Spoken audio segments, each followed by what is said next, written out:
Hello. Skitten didn't go to camp. I did go to camp. You didn't got to actually do anything. I got baptized. I got baptized. The highlight of my day, got baptized. Yeah, I got baptized. Did you make art? Probably. And an art section, it's right? Probably like Jesus related. Like crosses out of sticks. We had like daily prayer time. Okay, that's getting spicy. Write prayers in a journal. Oh, you guys wrote prayers. You didn't do like confessions. No, we had to like write. Oh. We had to like write our thoughts about God. Oh no, I got that. This is a lot less exciting. I got excited. I was like, man, you guys are like confessional time. No, I was not Catholic. You're run-of-the-mill Christian, I guess. Yeah, that's fucking boring. I went to music camp, and it was but it was like boot camp. Like those guys were fucking crazy, and they were just like drilling shit 24/7. It was insane. That sounds fun. And it was like easy for me, so I was having a great time. But like everybody else was like mad fucking stressed out. Breakdown. Really, we were learning sheet music every day. People were like freaking the fuck out, and I was like, how can you not read this? Because I wasn't first chair, I was second chair. Mm-hmm. So then I ditched and went to go eat instead. They were not happy about that either. That does not sound like fun. Very illegal for a chaperone just to take a bus full of kids to go eat. That sounds terrible to me. There's no like follow up. That's just it. That sounds awful. Yeah, we just did it. You just broke a rule for no reason. What do you mean for no reason? The fucking orchestra. We all the last day when we're at practice, we're all playing. We're like, none of this shit sound right, bro. We sound like the special kids. Like it was not a good look. It was bad. We were like, I'm not going to this. James probably didn't have to deal with that at Camp Geronimo, I don't think. If you haven't read Lord of the Flies, you're probably gonna have to in school one day. Let me give you an abridged version for when that time eventually comes. The Lord of the Flies is a book about a bunch of little British boys who got marooned on a deserted island, and the book tells the story about what the boys do to survive the elements, but also themselves. Yeah. Within like a week on the island, the boys devolve into complete savages, covering themselves in face paint and killing a piggy. I said too much. And when I read the book in high school, I thought having the boys turn savage so quickly wasn't all that accurate. As a former young boy myself, I was insulted that William Golding thought that us little boys were so heartless. But then I remembered all the things that happened at my scout camp. Grapes of Wrath. Camp Geronimo. And I realized that Lord of the Flies is True still inaccurate. The boys would have gone savage way faster. Listen, I'm a cautious person when I'm hanging around the guys. In PE, the other boys would be playing this game called Quarters, where you would fling quarters at people's knuckles until they bled, but I wouldn't play that game because it's dangerous and I'm a loser. Or when I was at a party and someone wanted to play the knife game. Yes? Flicking. Yes, that's what Quarters is. It's not what anybody thinks it is, and I don't know what people thinks it is. Put your knuckles on the table, and I'm gonna fling it at you as hard as I can until they bleed. Whoever bleeds first loses. That's awful. Also, you can do a version where you punch each other's knuckle, and whoever gives up first. Oh, no, you weren't supposed to hit me for real. You hit me for real? I really didn't. Well, then why did it hurt? You have weak knuckles. You didn't play enough quarters. Game to show off how good their hand-eye coordination was. I wouldn't play that game either because I needed my hands to draw. But something about being with the guys in the middle of the woods? I would live on the edge. Every summer, our troop stayed at this camp called Camp Geronimo, named after the Apache Indian who was the first person to yell Geronimo while doing a sick backflip into his pool. One time, me and a couple other boys, I don't remember who started it, but we were playing with matches, and I know what you're thinking, but... That's you. Yeah, she talks all this shit. You see how she spoke up about the other stuff, but it's like not when the matches come up, she would definitely burn shit down. I would not. Mm-hmm. Or didn't you used to burn yourself for fun? Okay, I didn't Fucking burn. I didn't burn myself. I just held my hand over the flame until it felt like I couldn't anymore. You're not Jean Grey, huh? You're not Jubilee. What are you talking about? You're not a fucking X-Men. You don't have no powers, bitch. Stop. I just want to know. My wife. I was trying to build up my tolerance to fire. Fire.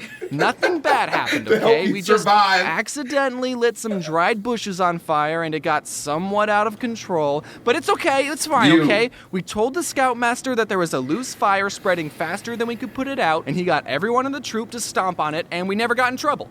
What were we doing with the matches? Oh, we were just lighting them and throwing them at each other. Wow. Anyway, about 30 other scout troops attended. Okay, but I would not do that. Yeah, but you would be like, hey, give me your hand. Tell me when it hurts. If you cry, you lose. Did I ever tell you about when Hannah taught me how to like spray perfume and then light it on fire? Yes, you did. Right? Yeah.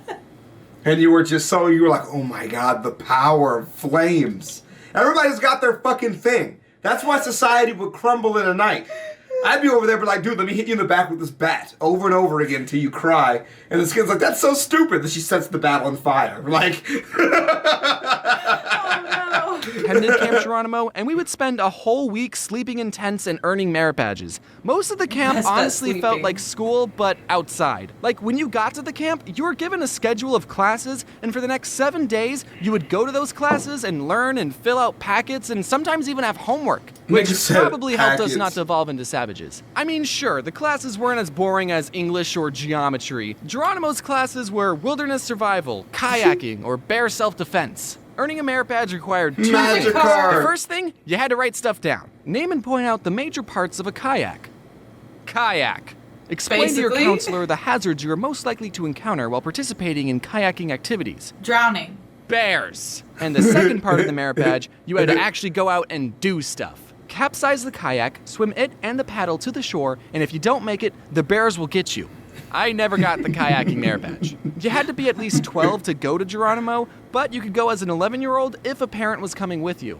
And at the time, my dad was a camp counselor. My birthday was May 14th, and Geronimo was at the end of May, so I barely made the cutoff as the youngest person going. Geronimo was a big step from spending 3 days at Cub Scout day camp to spending a week in the wilderness. What made it worse was I was going to be spending a whole week with all the mean older scouts and my dad. There was this one scout named Paul. When I was 11, he was 15. So naturally, he would pick on me and make fun of me. Why?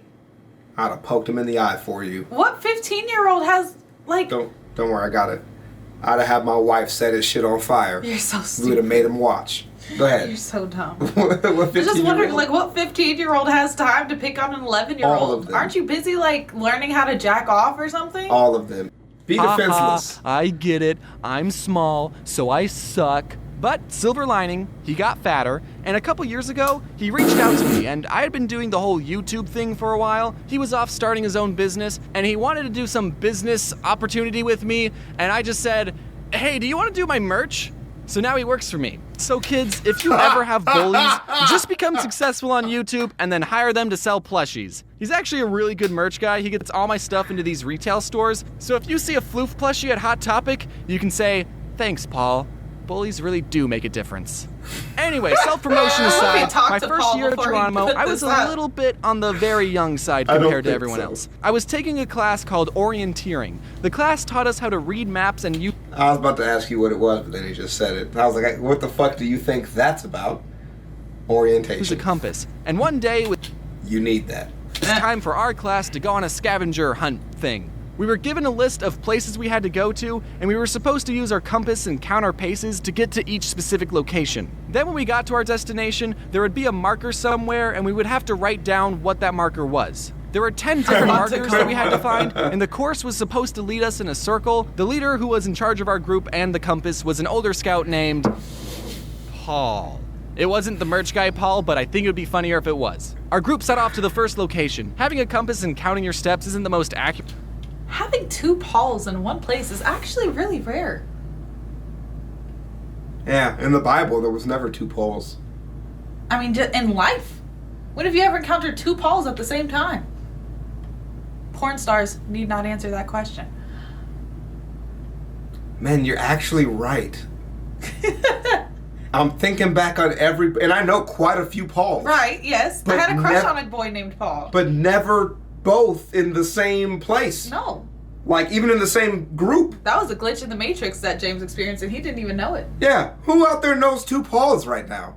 There's 2 Pauls sitting right to each other like, yeah, dude, I fucking know this guy my whole life. But, like, honestly, every Paul I've known is, like, from different sections of my life. And there's quite a few. Yeah. They never intersect. That's a good one.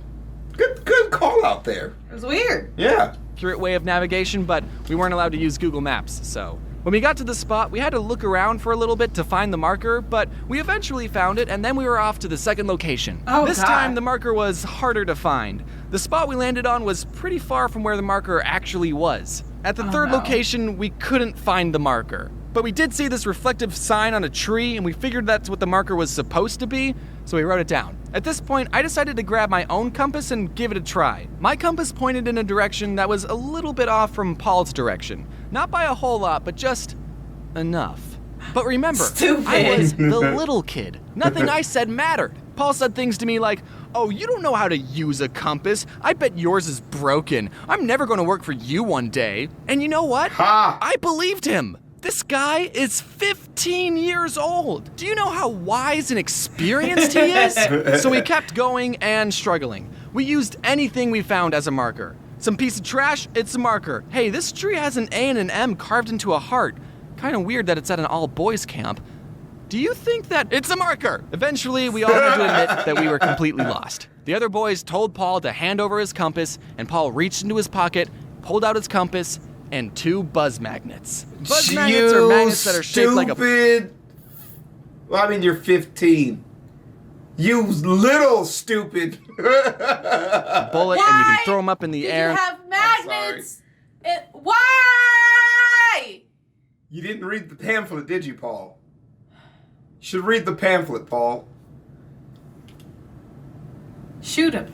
They make this cool buzzing sound. They sold them at the camp store, so that's why Paul had them. And everyone immediately figured out why we were lost. For those of you That's who funny. don't know how compasses and magnets work, Go for it. I don't know either. I think it has something to do with them coming from outer space. A compass is That's supposed what it to is. point to the magnetic North Pole, I'm about to and say a they both magnet will use mess up magnets. the direction a compass is supposed to point in. Paul's compass wasn't pointing to his pants the whole time. We would have been suspicious if that had happened. But because his compass was right next to a magnet, it got uncalibrated, and then we all got lost in the woods and died.